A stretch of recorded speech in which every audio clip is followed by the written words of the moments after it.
নমস্কার বন্ধুরা, অ্যাস্ট্রোলজার প্রিয়াঙ্কা চ্যানেলে সবাইকে স্বাগত জানিয়ে আমি প্রিয়াঙ্কা শুরু করতে চলেছি আজকে মে মাসে মীন রাশির রাশিফল। মে মাস কেমন যাবে মীন রাশির জন্য সেই সাপেক্ষে আজকে সমগ্র আলোচনা।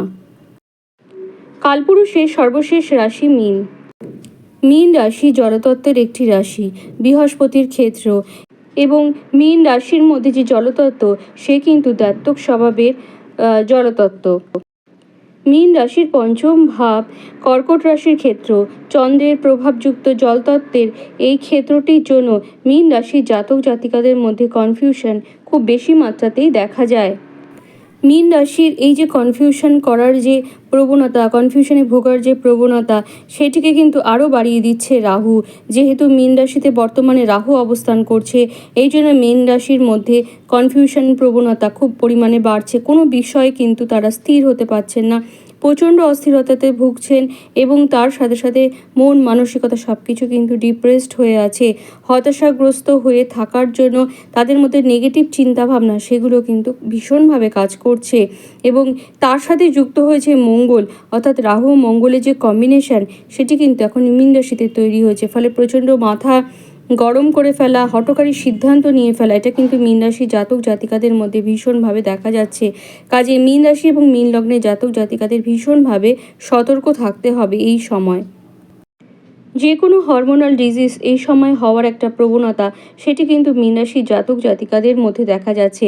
তার সাথে মুখমণ্ডল থেকে গলা পর্যন্ত যে কোনো জায়গায় রোগ, অপারেশনের যোগ সেটিও কিন্তু দেখা যাচ্ছে। মীন রাশি যে সকল জাতিকা আছেন তাদের কিন্তু একটু সাবধান থাকতে হবে। তাদের গাইনোকোলজিক্যাল রোগ বা ইউটেরাসের টিউমার, সিস্ট এই সমস্যাগুলো কিন্তু দেখা যাচ্ছে। পাশাপাশিভাবে সেটির কিন্তু অপারেশন করার প্রয়োজনীয়তাও এই সময় হতে পারে। এমনকি পাইলস, ফিস্টুলা এই জাতীয় রোগের প্রকোপ প্রচণ্ড মাত্রায় বাড়তে পারে এবং সেই থেকে অপারেশন করার প্রয়োজনীয়তাও পড়তে পারে আপনাদের ক্ষেত্রে। ফুসফুস সংক্রান্ত যে কোনো ডিজিজ প্রচণ্ড মাত্রায় বেড়ে যাওয়া, ফুসফুসে জল জমে যাওয়া প্রবণতা সেটি কিন্তু দেখা যাচ্ছে মীন রাশি বা মীন লগ্নের জাতক জাতিকাদের ক্ষেত্রে। মঙ্গল কিন্তু মীন রাশির জাতক জাতিকাদের মধ্যে দ্বিতীয় অধিপতি এবং নবম অধিপতি। তা দ্বিতীয় অধিপতি এবং নবম অধিপতি সে কিন্তু রাশিতে রয়ে তার সাথে কিন্তু রাহুর একটা কানেকশন তৈরি হয়েছে। ফলে কিন্তু মীন রাশি বা মীন লগ্নের জাতক জাতিকাদের মধ্যে দেখা যাবে যে অর্থ আয়ের একটা তীব্র আকাঙ্ক্ষা, অর্থের প্রতি যে লোভ সেটি কিন্তু প্রচণ্ড মাত্রায় কাজ করবে। ফলে কিন্তু মীন রাশি বা মীন লগ্নের জাতক জাতিকারা চাকরি বাকরি হোক, ব্যবসা হোক, সে সমস্ত ক্ষেত্রে কিন্তু নিজের সম্পূর্ণ শক্তি প্রয়োগ করবেন। তবে অর্থ আয় করতে পারলেও অর্থ ব্যয় হয়ে যাওয়ার সম্ভাবনা সেটিও কিন্তু ভালো মাত্রাতেই দেখা যাচ্ছে। দ্বিতীয় ভাব যেহেতু পাপ পীড়িত হয়েছে, এই জন্য কিন্তু মীন রাশি বা মীন লগ্নের জাতক জাতিকাদের ক্ষেত্রে বাক্যের রুক্ষতা, রূঢ়তা প্রচণ্ড মাত্রায় বৃদ্ধি পাবে। ফলে দেখা যাবে যে সকল মীন রাশি বা মীন লগ্নের জাতক জাতিকারা পাবলিক ডিলিং সংক্রান্ত কাজ করেন অথবা বিজনেস করেন, তাদের কিন্তু এই জায়গাটা একটা সমস্যা হওয়ার প্রবণতা আছে। অকারণে মাথা গরম করে ঝামেলা ঝঞ্ঝাটে জড়িয়ে আত্মীয় স্বজনের সাথেও কিন্তু সম্পর্ক খারাপ হওয়ার যে সম্ভাবনা সেটিও কিন্তু পাশাপাশিভাবে দেখা যাচ্ছে। পাশাপাশিভাবে এটিও দেখা যাচ্ছে যে আশেপাশের মানুষের সাথেও কিন্তু ঝামেলা ঝঞ্ঝাট হয়ে যাওয়ার একটা প্রবণতা। আপনারা হয়তো যুক্তি দিয়ে যে কোনো কথা বলবেন, কিন্তু মানুষ সেই যুক্তিটাকে কিন্তু সহজে মেনে নেবে না। তবে যেহেতু শুক্রের কানেকশনও পেয়েছে, তাই জন্য বাক্যের সময় একটু সতর্ক হয়ে আপনাদের কথা বলতে হবে। তাহলে আপনারা আপনাদের কথা দিয়ে কিন্তু মানুষকে জব্দ করতে পারবেন। মীন রাশি বা মীন লগ্নের জাতক জাতিকাদের জন্য বৃহস্পতি একদিকে যেমন লগ্নাধিপতি, তেমনি অপরদিকে বৃহস্পতি কিন্তু দশমপতিও। তো দেখা যাচ্ছে যে লগ্নাধিপতি এবং দশমপতি সে তৃতীয়ভাবে অবস্থান করছে এবং কেতু যুক্ত হয়েছে। ফলে কর্মক্ষেত্র থেকে যে স্যাটিসফ্যাকশন সেটা যে বিশাল মাত্রায় আসবে সেটি কিন্তু বলা যাচ্ছে না। পাশাপাশিভাবে যারা চাকরি খুঁজছেন তাদের জন্য চাকরির যে খুব জোরালো কানেকশন আছে সেটা বলবো না, তবে একদম যে নেই সেটিও কিন্তু বলবো না। মাসের প্রথমার্ধটায় ব্যবসার জায়গাটা একটু আনস্টেবিলিটি থাকলেও মাসের দ্বিতীয়ার্ধে মোটামুটি কিন্তু ব্যবসার ক্ষেত্রটা ভালো যাবে বলা যেতে পারে। বরঞ্চ এটি বলা যেতে পারে যে চাকরির তুলনায় ব্যবসার ক্ষেত্রটা ভালো আছে আপনাদের। সেলফ এমপ্লয়মেন্ট প্রফেশনের সাথে যারা যুক্ত আছেন তাদের ক্ষেত্রটা যে খুব ভালো আছে সেটি বলবো না, মোটামুটি দেখা যাচ্ছে যে আপনাদের ক্ষেত্রটা আছে। এবং আপনাদের মধ্যে একটা জিনিস দেখা যাবে, যারা হাতের কাজের সাথে যুক্ত আছেন তাদের কিন্তু এই সময়টা মোটামুটি ভালো যাবে বলা যেতে পারে। অনেকেই আছেন যারা আঁকার সাথে যুক্ত আছেন বা হস্তশিল্পের সাথে যুক্ত আছেন, তাদের শেখান, অর্থাৎ হস্তশিল্পের সাথে যুক্ত আছেন কিন্তু আপনাদের আন্ডারে কিছু ছাত্রছাত্রী আছে তাদেরকে শেখান, তাদের জন্য কিন্তু এই সময়টা মোটামুটিভাবে ভালো বলা যেতে পারে। চতুর্থ ভাব, সেও যেহেতু মাসের প্রথমার্ধে রাহুর প্রভাবযুক্ত হয়েছে, এই জন্য মায়ের শরীর স্বাস্থ্য কিন্তু একটু চিন্তার কারণ থাকছে, তবে দ্বিতীয়ার্ধটা তুলনামূলকভাবে ভালো আশা করা যেতে পারে।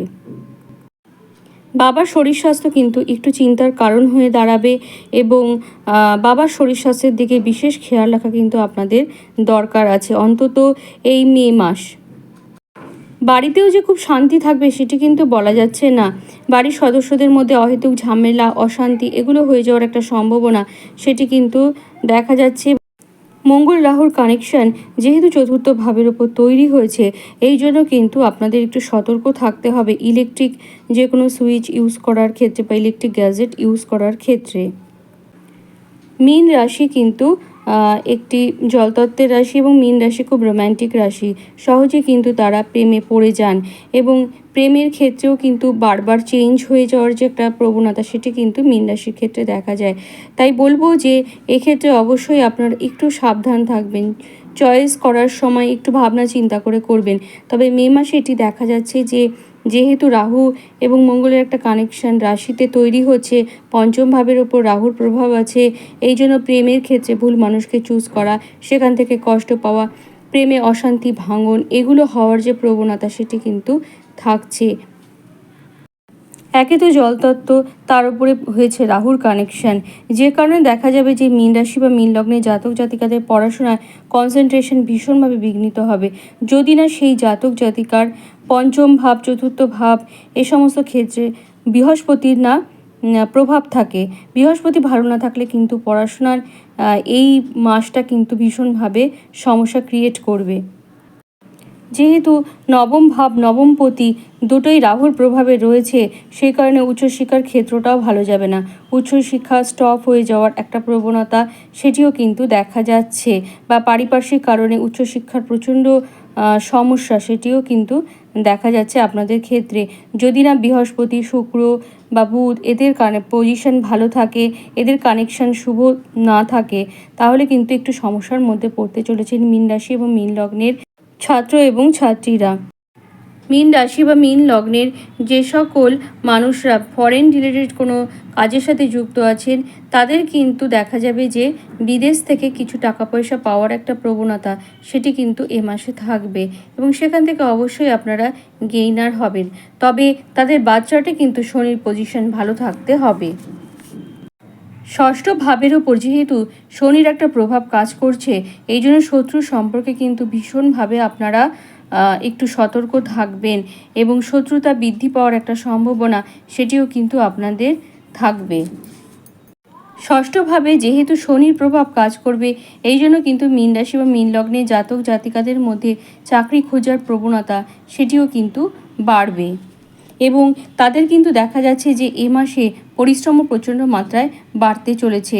আর্থিক কারণ হোক, সামাজিক কারণ হোক অথবা পারিপার্শ্বিক কোনো চাপ হোক, আপনারা কিন্তু প্রচণ্ড পরিশ্রম করবেন এ মাসে। সপ্তমভাবে যেহেতু কেতু অবস্থান করছে, এই জন্য কিন্তু মীন রাশি বা মীন লগ্নে জাতক জাতিকাদের দাম্পত্য জীবন যে খুব ভালো যাবে সেটি কিন্তু বলতে পারছি না, বরঞ্চ সপ্তমভাবে কেতু থাকার ফলে লাইফ পার্টনারের প্রতি একটা সন্দেহপ্রবণ মানসিকতা সেটা কিন্তু আপনাদের কাজ করবে, যে কারণে দাম্পত্য জীবনে ঝামেলা, অশান্তি, ঝগড়া এগুলো কিন্তু সৃষ্টি হওয়ার একটা সম্ভাবনা সেটি কিন্তু তৈরি হচ্ছে। তো সামগ্রিকভাবে দেখা যাচ্ছে যে মীন রাশি বা মীন লগ্নে জাতক জাতিকাদের বর্তমান সময়টা যে খুব ভালো যাচ্ছে সেটি কিন্তু নয়। একদিকে জলতত্ত্বের রাশি ভীষণভাবে সেন্সিটিভ, একদিকে রাহু রাশিতে অবস্থান করছে, অপরদিকে শনি কিন্তু দ্বাদশভাবে রয়েছে, অর্থাৎ শনির 7.5 কিন্তু শুরু হয়ে গেছে। তো দুটি পাপগ্রহের যে প্রভাব, তীব্র খারাপ প্রভাব সেটি কিন্তু মীন রাশি বা মীন লগ্নে জাতক জাতিকাদের জীবনে প্রতিফলিত হচ্ছে। এবং সে কারণে কিন্তু তারা প্রচণ্ড ফ্রাস্ট্রেশনে পড়ছেন, তাদের মাথা গরম হয়ে যাচ্ছে এবং হঠকারী কিছু কাজ করে ফেলছেন। তার জন্য অবশ্যই আমি বলবো যে আপনারা মহামৃত্যুঞ্জয় মন্ত্র পাঠ করুন, তার সাথে সাথে বাড়িতে পুজো পাঠ করা অথবা হনুমান চালিসা পড়া, এগুলো কিন্তু আপনারা শুরু করতে পারেন। অবশ্যই আপনারা সুফল পাবেন। এবং যেহেতু শনি সাড়ে সাথে শুরু হয়েছে, এই জন্য শনিবার আপনারা কালো তিল দান করবেন, সর্ষের তেল সেটিও কিন্তু দান করবেন। এবং তার পাশাপাশি যেটি করতে হবে সেটি হলো চেষ্টা করবেন সাত্ত্বিকভাবে জীবনযাপন করার। মিথ্যে কথা যতটা কম পারবেন বলবেন, এতে কিন্তু শনিদেব খুশি হবে। বাড়ির ঈশান কোণকে পরিষ্কার পরিচ্ছন্ন এবং পবিত্র রাখবেন এবং চেষ্টা করবেন স্নান করে উঠে তুলসী তলায় জল দিতে এবং গুরুজনদের সম্মান করবেন, শ্রদ্ধা করবেন, কোনো আধ্যাত্মিক বই পাঠ করবেন। এই সমস্ত করলে হয়তো আপনাদের অনেক খারাপ প্রভাব কেটে যাবে। ভালো থাকুন, সুস্থ থাকুন, আপনাদের এ মাস খুব ভালো কাটুক এই কামনা জানিয়ে আজকের মতো ভিডিওটা এখানেই শেষ করছি। নমস্কার।